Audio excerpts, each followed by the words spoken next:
Welcome to Farming Aid. Today we're diving into one of the most talked about rivalries in the cattle world, Santa Gertrudis versus Beefmaster. Both of these breeds were born in Texas and shaped by ranchers who wanted hardy, productive cattle that could thrive in tough conditions. But when it comes to the bottom line, which one truly delivers better profits?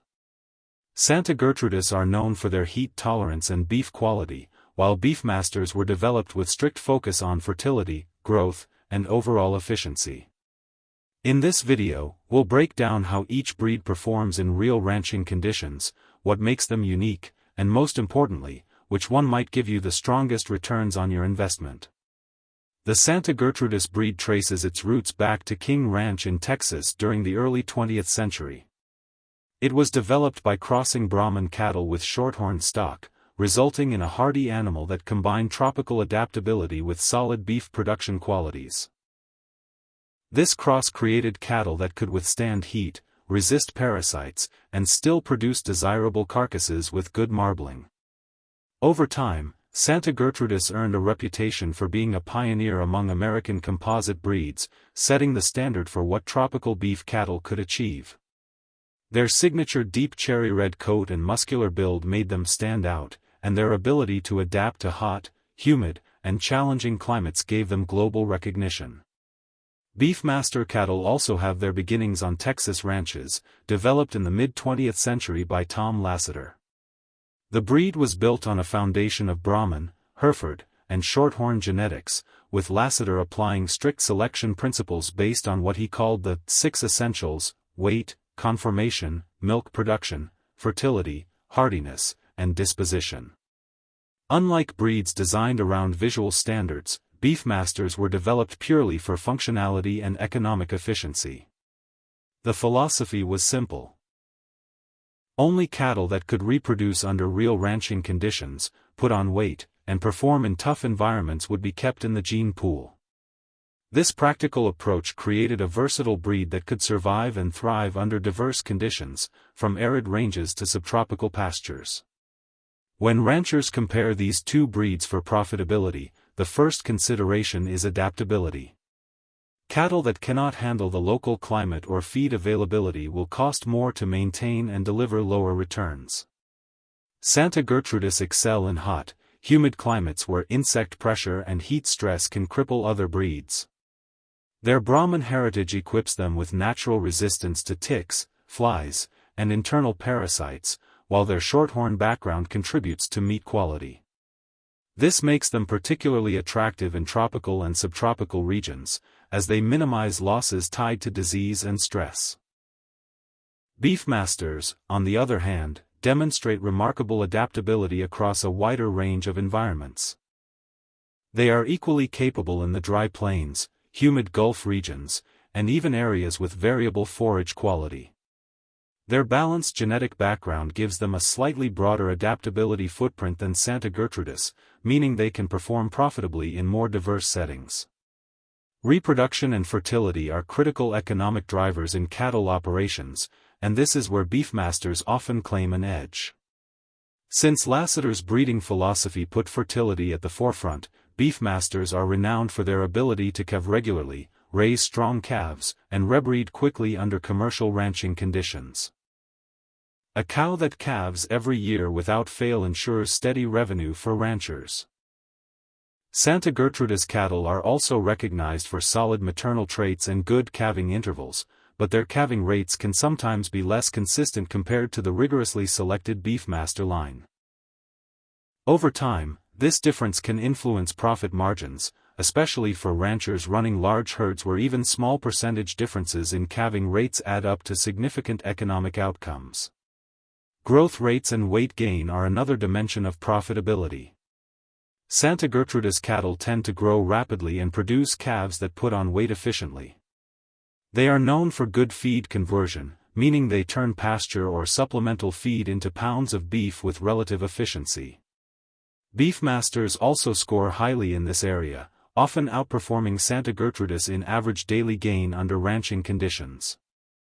Their genetic emphasis on weight ensures calves reach market weights faster, which can reduce the cost of maintaining them and deliver quicker cash flow to the producer. For feedlots and finishing operations, this advantage is a decisive factor, as faster turnover usually equates to stronger profits. Meat quality and marketability also matter in the profitability equation. Santa Gertrudis beef is recognized for tenderness and a solid balance of leanness and marbling. Their shorthorn influence contributes desirable carcass qualities that appeal to packers and consumers. While some criticism has been directed at Brahman-influenced breeds for meat toughness, selective breeding within Santa Gertrudis herds has largely addressed this concern, ensuring they remain competitive in the beef market.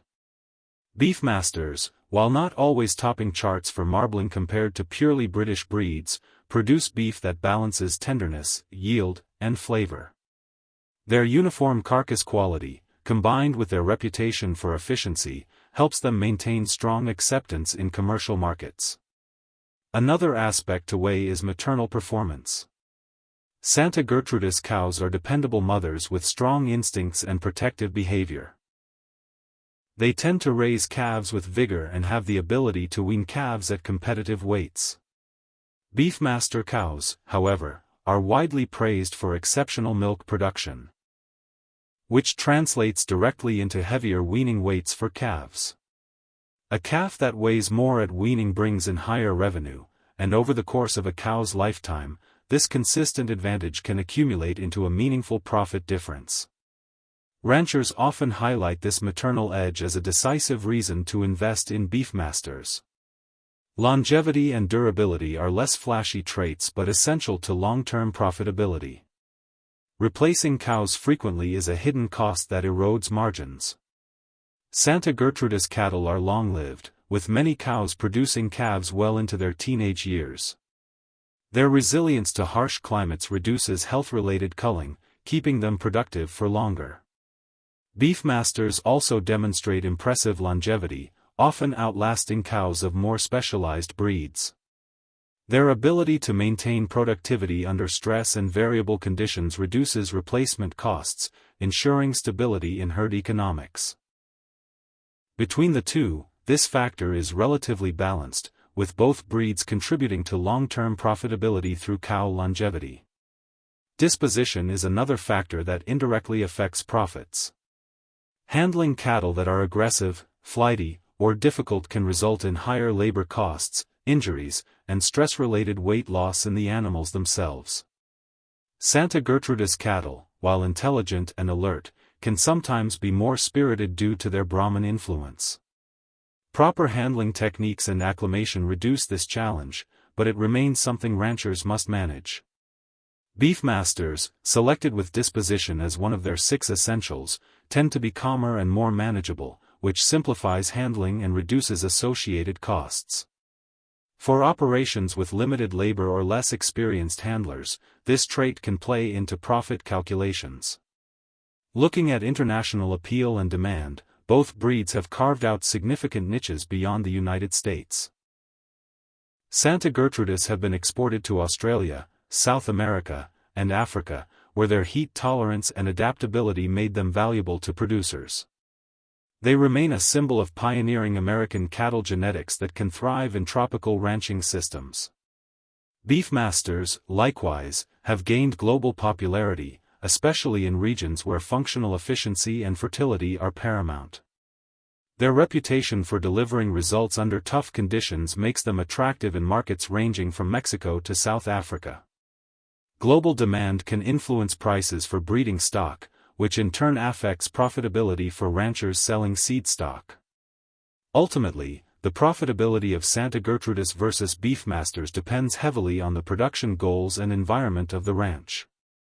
Santa Gertrudis shine in regions where heat and parasites are dominant challenges, delivering reliable beef production with reduced input costs. Beefmasters, by contrast, provide a more universally adaptable package, excelling in fertility, maternal ability, and growth, which often translates into heavier calves and steadier herd performance. Both breeds are capable of generating profits, but the balance of traits leans slightly toward Beefmasters for operations prioritizing reproductive efficiency and weight gain as the primary profit drivers. However, profitability is not only about the biological traits of the cattle but also about market positioning and ranch management practices. A well-managed herd of Santa Gertrudis can outperform poorly managed Beefmasters, and vice versa. Producers who understand their land, forage base, and target markets will usually extract the best profits from whichever breed they commit to. That said, when comparing averages across diverse environments, Beefmasters tend to edge ahead in profit margins due to their strict selection background and versatile performance. For ranchers considering long-term investments, it is also worth thinking about crossbreeding opportunities. Both Santa Gertrudis and Beefmasters contribute valuable genetics in crossbreeding systems, adding hybrid vigor and complementing other breeds. Crossbred calves can sometimes outperform their purebred counterparts in growth, fertility, and survivability, offering additional avenues for profitability. In this sense, the debate between the two breeds should not be framed as absolute, since many producers find success incorporating both into a broader breeding strategy. At the heart of the matter, the profitability question boils down to the rancher's specific conditions and goals. Santa Gertrudis represent a legacy of tropical adaptability and beef quality that continues to serve producers well. Beefmasters, developed under rigorous principles of economic efficiency, deliver strong fertility, growth, and maternal performance that often give them an edge in overall profitability. Neither breed can be dismissed, and the most profitable choice often comes down to matching cattle traits with ranching realities. As cattle markets evolve and consumer demands shift, breeds that combine adaptability with economic efficiency will continue to lead the way. Both Santa Gertrudis and Beefmasters exemplify these qualities, but Beefmasters' deliberate design around fertility and weight gain give them a slight advantage in profit-driven comparisons. Still, producers who align Santa Gertrudis' strengths with their environment can achieve equally impressive success. The decision is less about which breed is universally better and more about which breed is better for a particular rancher's situation. At the end of the day, both Santa Gertrudis and Beefmaster cattle have proven themselves as profitable options for ranchers, but the right choice depends on your environment, management style, and long-term goals. Santa Gertrudis bring heat tolerance, longevity, and solid carcass quality, making them a reliable option for tough climates.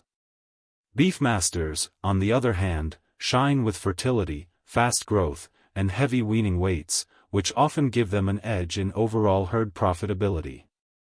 The truth is, there isn't a one-size-fits-all answer. Each breed can deliver strong results when matched with the right ranching conditions.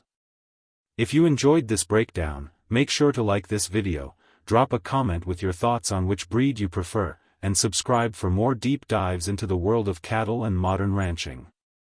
Thanks for watching, and I'll see you in the next one.